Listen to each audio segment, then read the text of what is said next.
I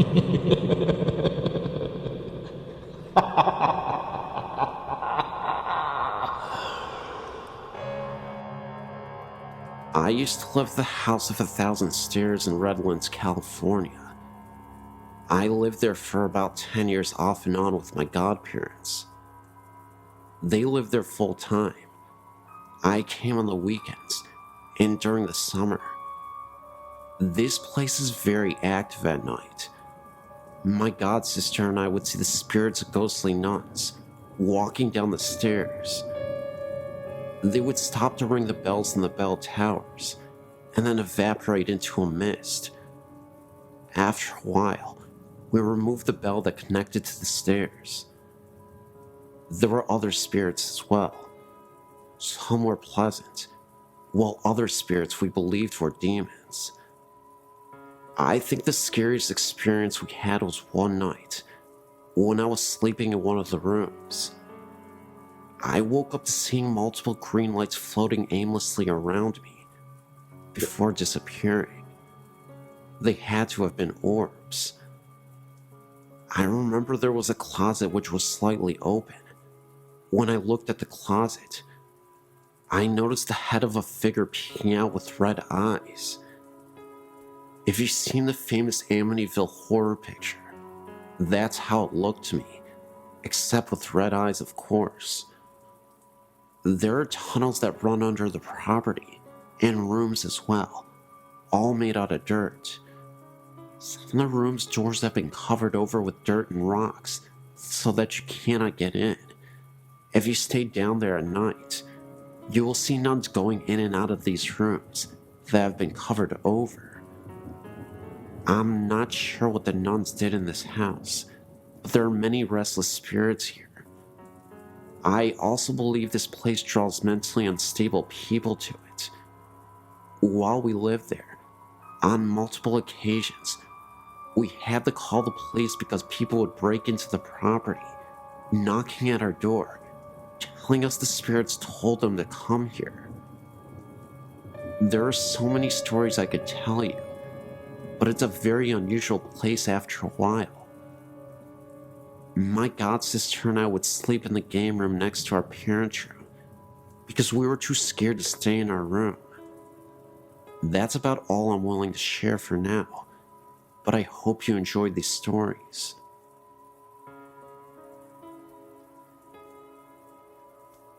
I know that most high schools claim to be haunted, but my old alma mater has everything from restless Indian spirits, students that died on campus, as well as the spirits of some priest that passed away at the campus. Its name is Bishop Olney High School. It's located immediately next to the San Fernando Mission Cemetery, and is directly across the street from Eden Memorial Park, a cemetery for Jewish believers. To make this easier, I will list the different stories I've heard and my own limited encounters. 1. Our school's built on what used to be an old orange grove. It was also used as a burial ground for Native Americans who built the mission. Several different faculty members have heard the sounds of an old woman crying right inside our alumni hall, and one claiming to have seen her pacing back and forth. I myself went there late with 3 friends one night in an attempt to see if we could prove anything for ourselves. We heard the same crying noises and saw a brief glimpse of a black silhouette through the all-glassed walls of the building. Other faculty members have claimed to see an Indian chief in full ceremonial garb near the school's chapel and the hallways behind it. 3. Members of the water polo, swimming team, and marching band have heard a young boy crying from the old archives located underneath the buildings on the west side of campus. The water polo and swimming teams used to use the old showers that were built for the priests when the school was a seminary, and the band used to store its equipment in spare rooms down there. One story of an eyewitness who saw the spirit is one of the creepiest our school has. A few of the girls on the swim team went down to the showers after practice and found all the shower heads on and a little boy standing in the middle of the room. The boy didn't respond to any attempts at conversation. The girls left to get a coach to try and get the boy to talk. When they got back, all of the shower heads were off, and the boy was nowhere to be found. This part of the school is directly next to the graveyard. Only a chain-link fence separates the two properties. Our pool is technically rented space from the graveyard. In the new school archives, located on the second floor of the building over the old archives, there have been reported sightings of a priest in his uniform, reading or filing books. This same hallway, nicknamed the Forbidden Hallway by students, because it has all the permanent records in school's computer's mainframes and is off limits to any student without permission, was once the dorm rooms for the young priests in training when the site still served at the cemetery. A lot of men of God passed on at this location. 5. The hallway behind the school's chapel has had several sightings. The Indian chief, the little boy, and shadowy silhouette have all been seen here. The boys' bathroom is a hotspot for strange happenings late at night. I would be there late for extracurriculars or what have you, and one night when I was there, the door to this bathroom closed and opened twice. No one else was there to do this, trying to test the spirit. I said, "Is someone here?" And the stall door I was in flung open. It didn't feel like a bad spirit, but it was definitely wanting to make itself known. There are plenty of other stories at the school from all different sources. Those are just the ones I've heard the most, in my own little 2 encounters. I really hope this haunting hotspot gets a slot on this website, because I don't think spirits are going anywhere. Yes, great website.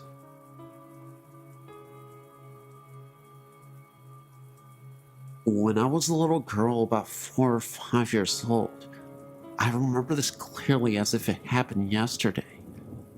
I did something bad to be sent to my room as a punishment. I was laying in bed, not sleeping, mind you, just laying there, looking up at the ceiling. As you may have guessed, I was bored out of my skull. Anyway, a few moments later, I looked at the head of my bed and saw 2 white heads, round-shaped, with red eyes. No teeth, or any body for that matter. They just kept staring at me. I screamed as loud as I could, and my mother came running into the room. As soon as she did, the image or ghostly figure, or whatever it was, had vanished. This house that this happened in was known to be haunted. I'm not sure by what. I asked my mother years afterwards if she had any odd experience in that house. After I told her what happened, she said yeah. When she was down in the basement doing laundry, she heard someone call her name. No one was in the house at the time. I'm not sure where I was, or my brother were at the time, but I know we didn't call her. We call her Mommy, not by her first name, as this thing did. She answered it.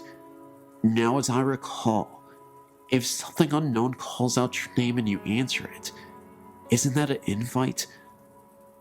This house is located in Vermont on West Road in Burlington. I forget the number of the house. My mother said I was a gifted child. Gifted, meaning able to sense things, as well as sometimes able to predict the future, which I've had in the past. It's not something that happens to me all of the time. Just once in a blue moon, I'd get visions in my dreams that come as warning signs. For example, my brother was going on spring break during the days of his high school years. driving his Jeep over to coastal beaches in Florida. I recall having a dream of him doing this, and his Jeep caught fire while he was driving down the road. Odd how this dream came about. I told my brother not to go. He thought I was crazy, of course, and he didn't believe in that sort of thing, nor does my husband. Anyway, my brother called me up one day and said that his Jeep caught fire. He had a flat tire and parked on the side of the road. He wasn't going to spring break. He was just heading over to a friend's house when this happened. Come to find out, some punk started the fire to his Jeep.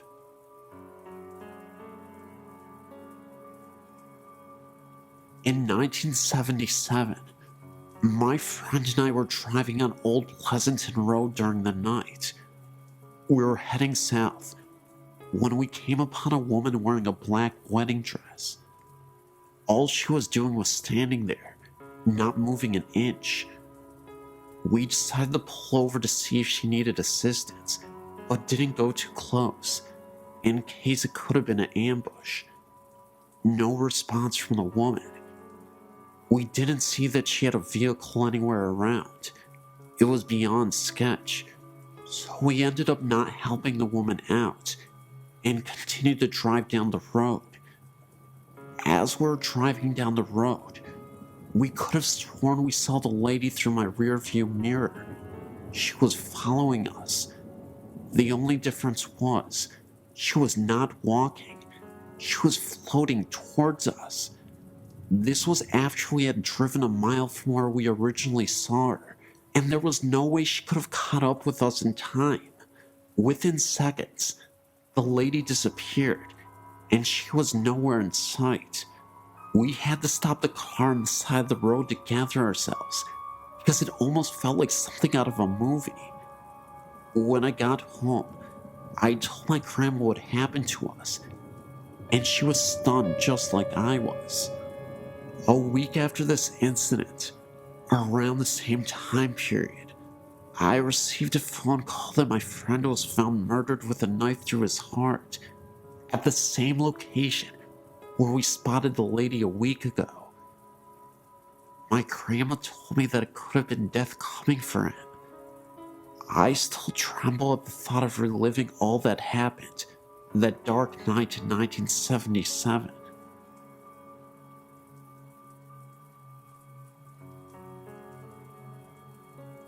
Great Aunt Amy. She lived in a small 2-room shack in the middle of a very remote wooded area in northern Michigan, next to her brother and his wife.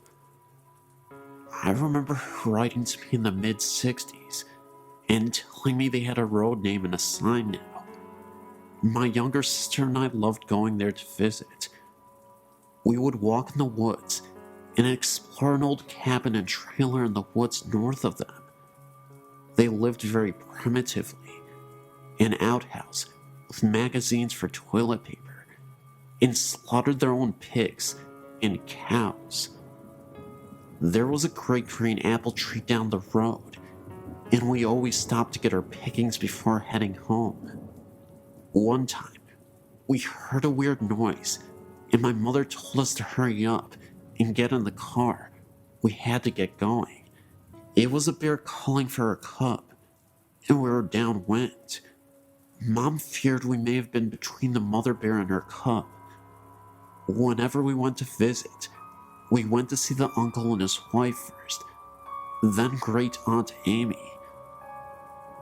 Although we would see her peering over the tiered kitchen curtain when we arrived, Great Aunt Amy was very short and stout, and you could just see the top of her head from the eyes up, over the lower curtain, and I'm sure she was on her tiptoes at that. But she was always so surprised to see us, and just happened to have cookies or rolls just out of the oven. The day of her funeral, the late 1970s, my sister Kathy and I got out of the back seat of the car on opposite sides. I looked at Great Aunt Amy's cabin and then looked over the top of the car at my sister. I knew she saw her too. Right on Amy's little head, eyes peering up over the curtain, as she always did when we came to visit. I could almost smell those rolls baking that she just happened to be making. Recently, my sister and I took a random trip to the area and went by to see the little old cabin again. But this time, it was gone. A new home stood just to the east of its location. I was very disappointed. My sister turned to me and said that's alright. She's still there. Can you feel her? I could.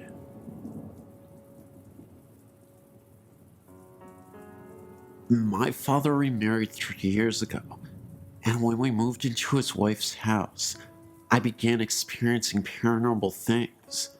I've experienced things ever since I was a child. My mom and siblings were always sensitive to the paranormal.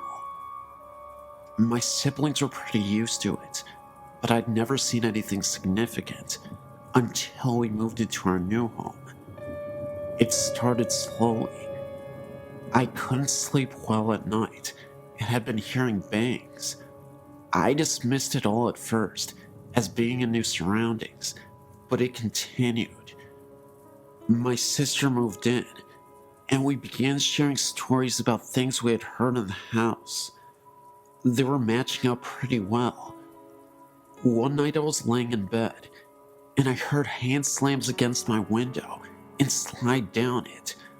I freaked out because my window had a screen on it. So I went into my sister's room to sleep with her and kept hearing banging from my room. There was no one in there. I slept in my sister's room a couple of times before I could sleep in my room again. I began seeing black masses for brief moments after a while, and my sister had one in her room that was about 8 feet tall and human-shaped. We began doing all that we knew, which was praying. After a few years of this, I got a little used to it, but couldn't wander the halls at night without being terrified. One night, I was playing on the computer and heard a very loud bang like a door slamming, so I went to my room. I shut my door and leaned against it and heard running up and down the hallway. Things like this began happening on a regular basis, and at the time, I felt like my sister was the only one I could talk to. Then one day, something on a different level happened. I was in bed at night, and I had a bunch of glass carousels on my dresser. I'm a firm believer in 3 a.m. being the witching hour, and at that time, all my carousels went off playing music, and a couple fell off the dresser. Once again, I played and slept with the lights on. I had one final major experience before I moved out. My dad's room stayed locked during the day, so when we heard scratching on the walls, it sounded like something was scratching the walls and the ceiling. I ran to the bedroom door and it stopped, but could see a shadow moving around under the door. The scratching then continued, so I went outside. I moved and don't experience things like that anymore, but sometimes hear noises in my apartment. I just ignore it because I know my family and I are skeptical to these kinds of things. Just keep my faith and know that I know it's human in my apartment. My dad's house, I'm not so sure.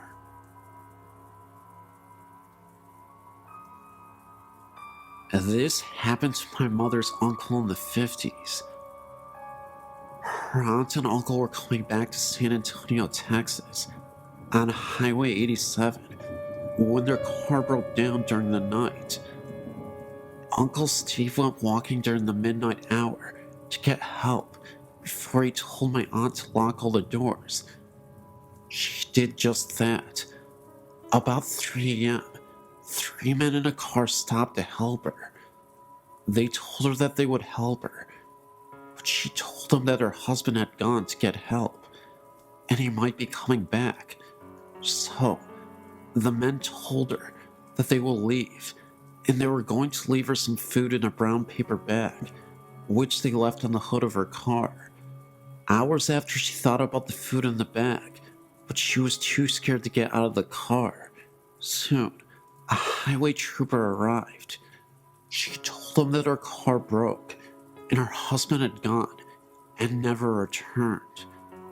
The trooper asked her if she had seen a few gentlemen in a '57 Chevy. She told him about the 3 men that stopped, and before he left, he asked her about the bag on the hood of the car.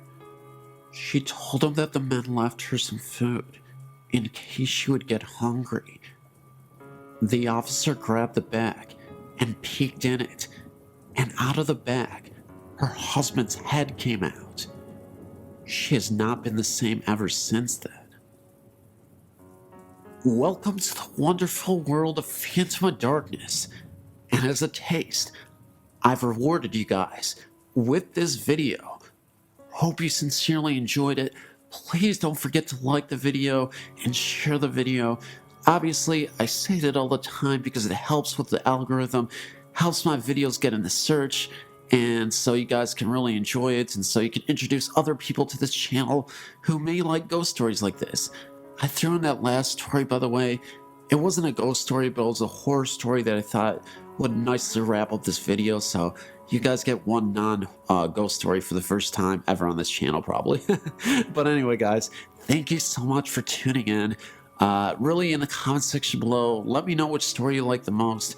There's a lot of good stories in here, a lot of terrifying stories, and some light-hearted stories at the same time. So, guys, not going to edit out anything, and I'm just going to go. So please, make sure you share this video, give it a like, see you in the comment section, and enjoy the rest of your day or night, whatever time you may be watching this.